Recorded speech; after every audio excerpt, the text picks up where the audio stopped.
Cosmogonie africaine, spiritualité et héritisme de la pensée religieuse, réponse aux détracteurs.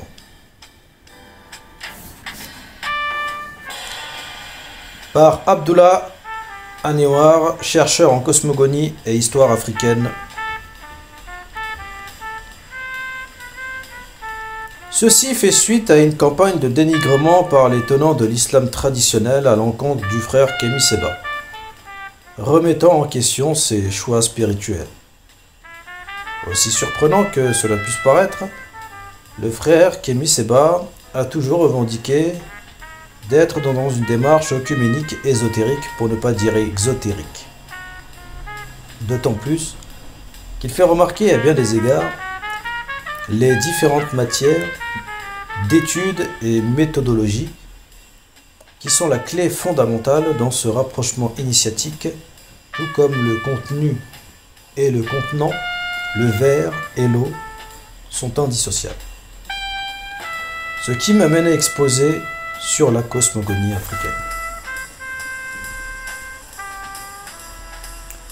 Pour cela, je mentionnerai le professeur Cheikh Anta Diop, issu lui-même de la confrérie mouride, qui nous disait dans Nation Nègre et Culture à la page 211, je cite: « Les cosmogonies nègres, africaines et égyptiennes sont si proches les unes des autres qu'elles se complètent fréquemment. » Fin de citation. Il est évident que l'islam s'accorde à cette règle ontologique qui vient confirmer les traditions antérieures. Peut-on parler du cœur sans mentionner l'organe qui le constitue, ou d'anatomie en se limitant qu'à un seul organe? De toute évidence, l'étude théologique ne se limite pas qu'au tawhid, l'unicité, au sens préconçu, encore faut-il s'accorder à sa définition, auquel j'ai recours à l'explication de René Guénon dans son livre Aperçu sur l'ésotérisme islamique et le taoïsme, page 27, qui me semble beaucoup plus plausible. Je cite: « La doctrine de l'unicité, c'est-à-dire l'affirmation que le principe de toute existence est essentiellement un, est un point fondamental commun à toutes les traditions orthodoxes. Et nous pouvons même dire que c'est sur ce point que leur identité de fond apparaît le plus nettement, se traduisant jusque dans l'expression même.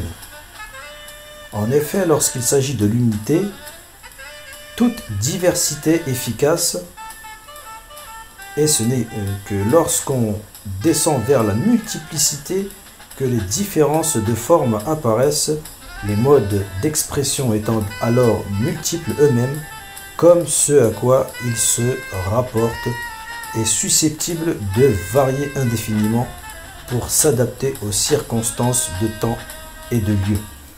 Mais la doctrine de l'unicité est unique, suivant la formule arabe « at-tawhid wahidun », c'est-à-dire qu'elle est partout et toujours la même, invariable, comme le principe indépendante de la multiplicité et du changement qui ne peuvent affecter que les applications d'ordre contingent. Aussi, pouvons-nous dire que, contrairement à l'opinion courante, il n'y a jamais eu nulle part aucune doctrine réellement polythéiste, c'est-à-dire admettant une pluralité de principes absolus et irréductibles.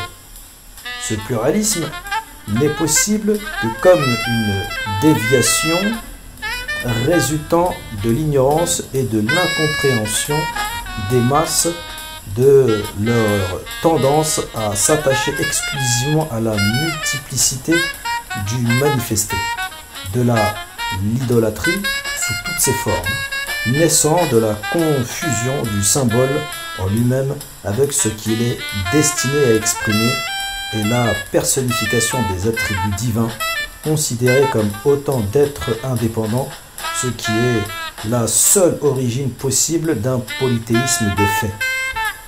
Cette tendance va d'ailleurs en s'accentuant à mesure qu'on avance dans le développement d'un cycle de manifestation parce que ce développement lui-même est une descente dans la multiplicité et en raison de l'obscuration spirituelle qui l'accompagne inévitablement.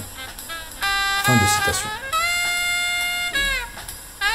La création, la matière, l'esprit est évoqué par le Saint-Coran Al-Ruh à la sourate 17, verset 85, sourate 6, verset 1 et 2, ou sourate 11, verset 7, ou encore sourate 39, verset 6, doivent nous pousser à la réflexion investigatrice dans la recherche scientifique, car Dieu étant un Dieu de science jusqu'à preuve du contraire. Cette démarche œcuménique, qui s'appuie sur cette règle ontologique mentionnée plus haut, avait été entreprise par le père du soufisme islamique actuel connu sous le nom de Dol al-Nul al-Misri, un égyptien nubien de son nom arabe al-Misri, qui veut dire l'égyptien, qui à travers ses maîtrises, ses connaissances de l'alchimie, ainsi que du sens caché, voire ésotérique des hiéroglyphes, lui ont permis de percer le mystère de la science cachée de la nature à travers sa pensée mystique sur la transcendance et l'immanence appelée At-Tasawwuf dans la tradition soufie. Les trois lettres Nun, N-U-N, qui figurent dans le nom de ce grand mystique, n'est pas du fait du hasard, car en effet, Nun ou Nun, N-O-U-N, renvoie systématiquement à la cosmogonie égypto-nubienne du démiurge de la cosmogonie il y a plus de 2500 ans avant notre ère.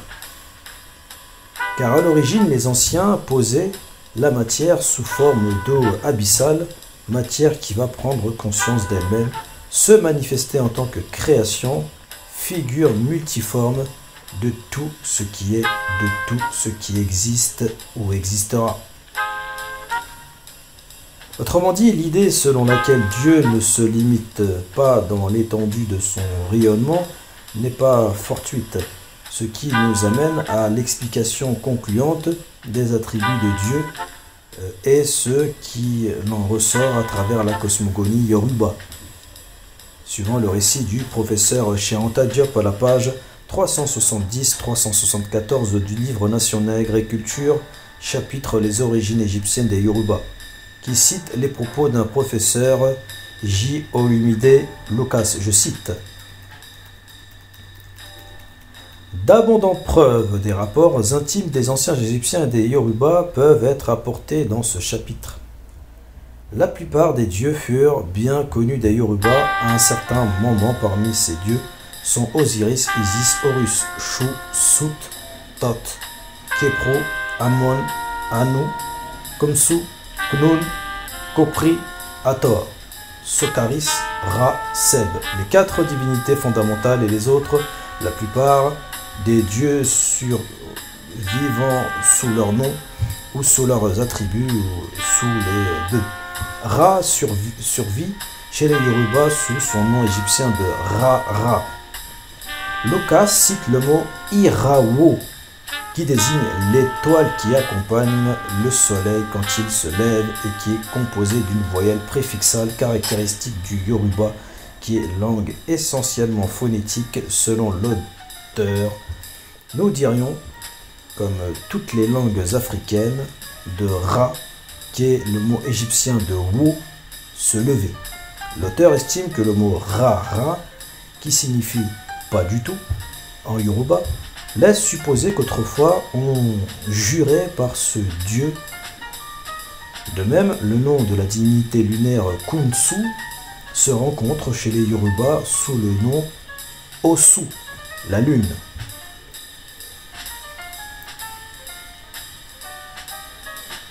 Il rappelle que l'occlusive kar, donc KH, n'existe pas en Yoruba, et que si un mot étranger contient cette consonne, il doit subir le traitement suivant avant d'être introduit dans la langue. Si ker est suivi par une autre consonne, une voyelle s'introduit et forme une syllabe suivant la règle consonne-voyelle du Yoruba. Le ker, donc KH, est suivi par une voyelle dans un mot qui n'est pas monosyllabique. KH tombe tout simplement, et si le cas du mot osu. Simplement, et c'est le cas du mot osu. Amon existe en Yoruba avec le même sens qu'en égyptien ancien, c'est-à-dire caché. Le dieu Amon est un des premiers connus des Yoruba, et les mots mon, mi-mon, signifiant saint, sacré, Yoruba dériverait probablement du nom du dieu. Selon Lucas, Tot donnerait To, T-O en Yoruba. L'auteur fait ensuite une analyse étymologique perspicace du mot Yoruba et constate que le mot de l'Afrique occidentale, qui signifie exister, au changement de voyelle près, est yé, Y-E. Aussi son redoublement yé-yé, celle qui me fait exister, d'où yé-yé-mi, ma mère, celle qui est à l'origine de ma vie dans le monde. Il faut constater en passant que ya-yé, mère en Wolof, en Sara, en Bagim, mien, etc. Yé est souvent contracté yé ou iya, yémi en Yoruba. N, mon créateur, est appliqué à la divinité suprême. D'autre part, le mot égyptien Repa, donc RPA, le nom du prince héritier des dieux par lesquels Seb était connu dans l'ancienne Égypte durant la période féodale, d'après l'auteur.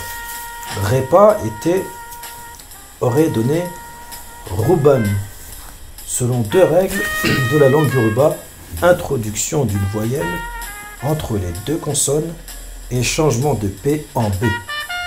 Si l'on considère que Yo n'est qu'une variante de Yé, on conçoit que Yé plus Repa est donné Yoruba, qui signifierait ainsi Repa vivant.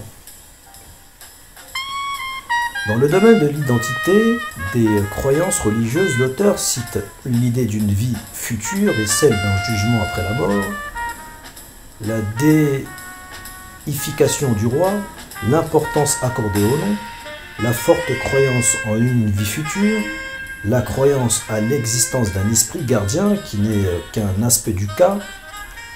L'auteur appelle ici que toutes les notions ontologiques de l'ancien égyptien telles que Ka, Aku, Ku, Sao et Ba se retrouvent en Yoruba. Disons en passant que nous retrouvons textuellement ces termes en Wolof et Peul. L'auteur s'est ensuite sur l'étude de ces croyances et poursuit leur identification en détail avec les croyances égyptiennes sur 414 pages. Il termine signalant l'existence d'hiéroglyphes yoruba dont il donne quelques figures. L'identité du panthéon égyptien et yoruba, à elle seule, suffirait à prouver un contact primitif. Ce que nous savons du peuple yoruba, jusqu'à ces légendes, nous apprend qu'il se serait installé dans son pays actuel à une époque relativement récente. Après une émigration d'est en ouest, nous pouvons donc considérer comme un fait d'histoire avec Lucas, la communauté du berceau primitif des Yoruba et des Égyptiens, la forme initiée de Horus dont semble découler l'Orisha des Yoruba, ferait penser que leur émigration n'est peut-être pas seulement postérieure au contact avec les Grecs, mais postérieure aussi au contact avec les Romains. Notons pour terminer que Pédale signale à la page 107 de son ouvrage, déjà cité, la colline de Kousso en Nubie, près de l'île Ifé, et l'existence d'une colline de Kousso en Nubie, près de l'antique Méroé, à l'ouest du Nil, au cœur donc du pays de Kouch, carte de l'Afrique de Coronelli 1689, puis répétée en Abyssinie. pour la référence. Fin de citation. Chaque nation regroupe des cultes différents, mais la matrice reste la même. Dans le cas des Orisha, en corrélation avec l'islam et le christianisme, celle-ci s'identifie aux archanges ou malaïka, évoqués dans le Saint-Coran. Olodumare, qui est le dieu suprême, le gouverneur dans la cosmogonie des Yoruba, établit son gouvernement à travers son assemblée Orisha.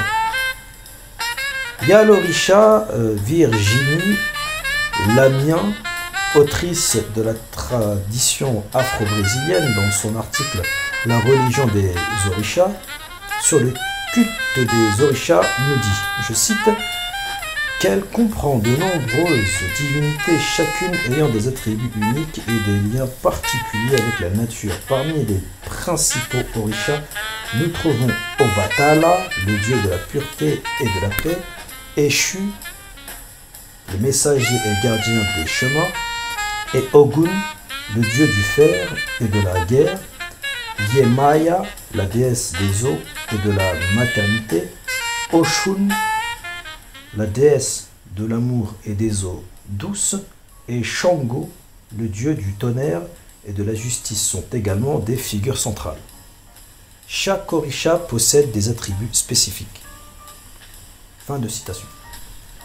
Ce qui est intéressant dans cet extrait auquel nous faisons allusion sont les attributs uniques et des liens particuliers avec la nature qui méritent de prêter attention, car en effet, dans toute la tradition primordiale africaine, la nature renvoie indubitablement à Dieu, Néter en égyptien, dans ce sens où la nature est l'émanation de Dieu, son champ de véhicule. Émanation de Dieu que l'on ne doit pas confondre par associationnisme s'agissant de tout ce qui émane du divin. Roger Saba, dans le secret égyptien de la Kabbale, chapitre Les héritiers de Pharaon, nous le rappelle à juste titre, je cite, « Les dieux avaient toujours été assimilés aux forces de la nature. Ils étaient les manifestations visibles plurielles du Dieu unique qui, seul dans le cosmos, s'était créé lui-même avant de créer le ciel et la terre. » Fin de citation. Dans une approche beaucoup plus synoptique, le professeur Mubabinge Bilolo, dans son ouvrage « Le créateur et la création dans la pensée memphite et amarnienne », à la page 144 et 145, nous explique cette opposition monothéisme-polythéisme qui prête souvent à confusion, je cite. Sur le plan sémiologique, l'opposition monothéisme-polythéisme caractérise deux usages du mot Dieu. Là où ce mot est utilisé exclusivement au singulier, on parle du monothéisme. Et là où son pluriel est usage, Dieu, donc D-I-E-U-X, on parle du polythéisme. Mais pour se rendre compte de la non-pertinence de l'opposition, monothéisme versus polythéisme, il suffit de se rappeler que le mot théos et ses équivalents dans d'autres langues, Néter, El, Vidi, Deus, Dieu, Goth, God, etc., ont été et sont employés pour désigner une catégorie d'êtres. Et dans le cas de l'Égypte antique, surtout pour désigner une catégorie des créatures ou comme titre à certains êtres. Fin de citation. Cette façon de gouverner, avec un roi et un conseiller des sages, à l'instar de Amon-Ra et les Nétérous de la cosmogonie égypto-nubienne, où Yahvé et les Elohim de la tradition hébraïque, suivant le même schéma narratif d'Allah et les héritiers de la Sourate 15, verset 23, ces données explicatives sur la cosmogonie nous permettent de mieux cerner avec exactitude Dieu et ses attributs sans tomber dans le bannissement du shirk, polythéisme entre parenthèses, des étudiants fragilisés par la minceur des arguments qui voudraient établir une forme d'inquisition à l'encontre des théosophistes tradipraticiens.